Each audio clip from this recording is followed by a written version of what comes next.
Let me show you how to create a classic jump scare in your videos, even if you're filming by yourself. A scary basement setting definitely helps.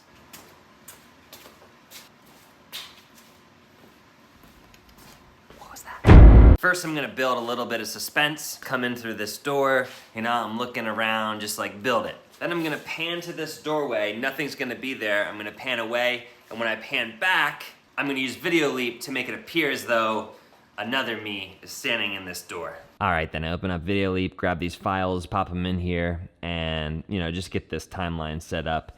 What I wanna do here is cut it right as I start to whip over for the second time, because that's when I'm gonna start to create the fade to my next shot. Cut it there, and then just bring that shot of me standing in the doorway right up here onto this top layer. And I'm gonna overlap it right as I begin to do that whip pan on that top layer. Go ahead and bring the opacity down to about 50%, and then I'm gonna add a keyframe right here at the beginning of when the pan starts to happen, and I'm just gonna move this top layer to match that door frame as I whip pan over to it.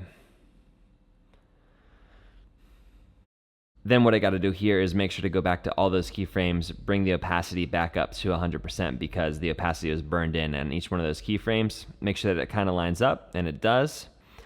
Next, I'm going to add an effect layer here and just put a little bit of blur on this thing so that it doesn't look quite as sharp.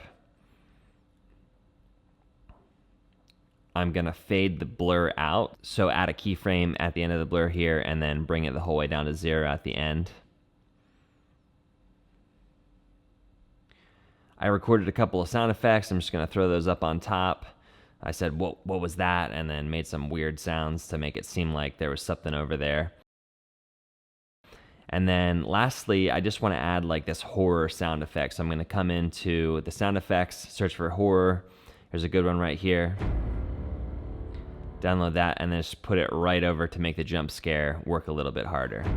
And that's that. That's how you make a jump scare when you're filming by yourself in Videoleap.